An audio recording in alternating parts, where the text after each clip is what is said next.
Store यार्डला काही भांडण झालं आहे थोडं. अशोक सोनोने जे वॉचमॅन आहे तिथले त्यांना मारले आणि तिथं भाऊ आलेत आणि भावासोबत पण ह्यांनी भांडणला करायलेत. तर मी केजला होतो, केजहून तिथं आलो.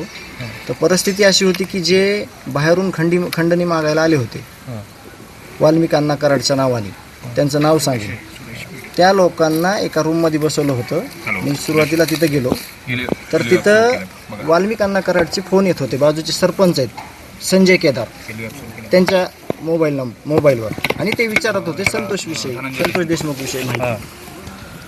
मग तिथून मी स्वतः त्याची पण माहिती घेतली पाहिजे तुम्ही, की मी स्वतः केज पोलीस स्टेशनचे जे PSI आहेत आनंद शिंदे साहेब, त्यांना फोन केला आणि मी स्वतः आनंद शिंदे साहेब ते नांदूरला होते, त्यांना म्हणलं अर्जंट या, काहीतरी भांडण झालं आहे.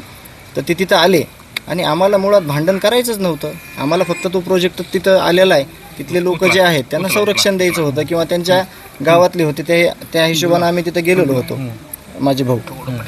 तर तिथून आम्ही PSI शिंदे साहेबांना बोलवलं. ह्याची तुम्ही माहिती एकदा चांगली घ्या.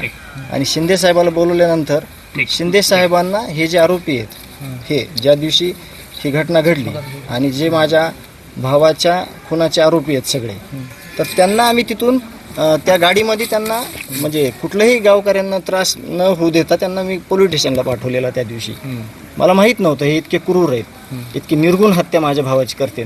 त्या दिवशी माझा निर्णय चुकला. यांना तिथंच थांबवून यांना कडक शासन तिथंच जागेवर कसं होईल ह्यासाठी मी तिथं आंदोलन करायला पाहिजे त्या दिवशी.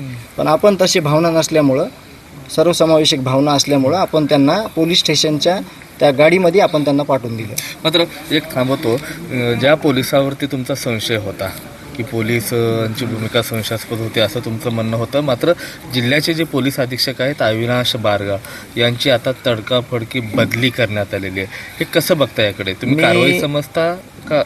मी पहिल्या दिवशीपासून तुम्हाला सांगतोय जी घटना घडली ती, मी 5 मिनिटाच्या आत पोलीस स्टेशनला गेलो.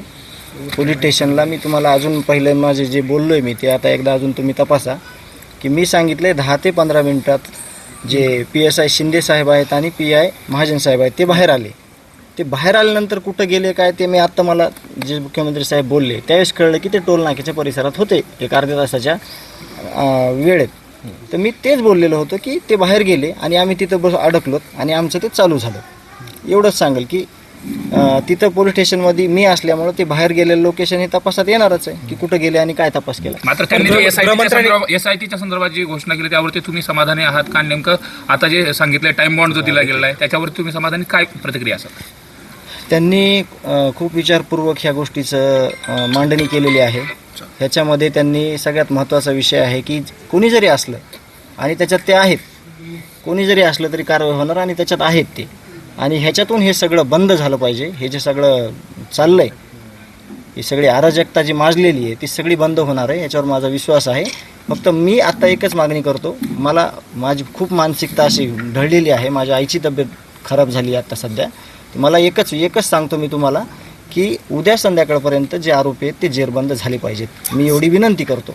सरकारनं आता बोलताना देवेंद्र फडणवीस म्हणाले की जीवाचा मोल हा पैशाने तोलतायत, 10 लाख रुपयांची मदत केली. मला त्याच्यावर काहीच बोलायचं नाही. माझ्या कुटुंबातला माणूस आहे तो त्या कुठल्याच, मी आत्ता फक्त एकच गोष्ट मागतोय ती मला प्रामुख्यानं पाहिजे, मला न्याय पाहिजे. माझ्या भावाचे जे हत्यार आहेत, जे भावाच्या खुनामध्ये सगळे जे म्हणजे जे लोक आहेत जेवढे सर्व, त्यांना मला शिक्षा द्यायचे, जेरबंद करून त्याची शिक्षा झाली पाहिजे, ही माझी प्रमुख मागणी. उद्या 13वा दिवस आहे, हा अल्टिमेटम समजायचं सरकारने. मी पहिल्या दिवसापासून म्हणतोय की आरोपीला जेरबंद करा. ते आता उद्या संध्याकाळपर्यंत मी म्हणतोय तर त्यांनी अल्टिमेटम समजावा किंवा त्यांचं कर्तव्य समजावा, किंवा त्यांनी मला उद्या संध्याकाळपर्यंत माझ्या भावाला जे निर्घुणपणे मारण्यात आलंय त्याचे आरोपी उद्या संध्याकाळपर्यंत त्यांनी अटक करू. मुख्यमंत्र्यांनी जे निवेदन केलं त्याच्यावरती तुम्ही समाधानी आहात का नाही? त्यांना आता परत दुसरी काय मागणी असेल आणि ते कशा पद्धतीने ते आम्ही उद्या संध्याकाळी आम्ही सांगू तुम्हाला. पण समाधानी आहात का? आता त्यांनी बोलले त्याच्यावर ते योग्य कारवाई करतील ह्या बाबतीत मी समाधानी आहे. बरेच लोकप्रतिनिधी असं म्हणत होते की डोळे जाळण्यात आले, शरीरावर पोळवण्यात चटके देण्यात आले, मात्र मुख्यमंत्री म्हणाले असं काही झालं. ज्या प्रकारे माझ्या भावाला एवढं मारलं होतं तर ते इतकं भयानक होतं, ते चित्र इतकं भयानक दिसत होतं आणि त्या सगळ्या भावना होत्या की ते मारून टाकू शकतात, तर मग हे चिल्लर गोष्ट आहे ना हो. डोळे जाळणे वगैरे, तर ते दिसत होतं सगळं तसं, तर लोकांनी म्हणले तसं की डोळे वगैरे, पण त्याचा जीव गेलाय ना, ते तुम्ही जास्त डोक्यात आणा. त्याच्या कसं कसं मारलंय, त्याचा जीव येणार आहे का आता त्याच्याबद्दल आपल्याला माहिती घेऊन गरज आहे का? काही जीव गेलेला आहे ना आता. तर ते जे गोष्टी आहेत ते पोस्टमॉर्टममध्ये आल्यात. आता जीव गेलेला आहे, त्याला इतकं भयानकपणे मारलेलं आहे, 56 घाव त्याच्या अंगावर आहेत, रॉडचे वगैरे. तुम्ही आता हा प्रश्न मला विनंती की विचारू नका. पण यात मोका म्हणजे हा फार महत्वाचा कायदा आहे. सांगितलं. संघटित गुन्हेगारी, तर संघटित गुन्हेगारीचा कायदा पण वापरणार असं गृहमंत्र्यांनी हा सांगितलं. सांगितलं त्यांनी सांगितलंय आणि ते केलंच पाहिजे.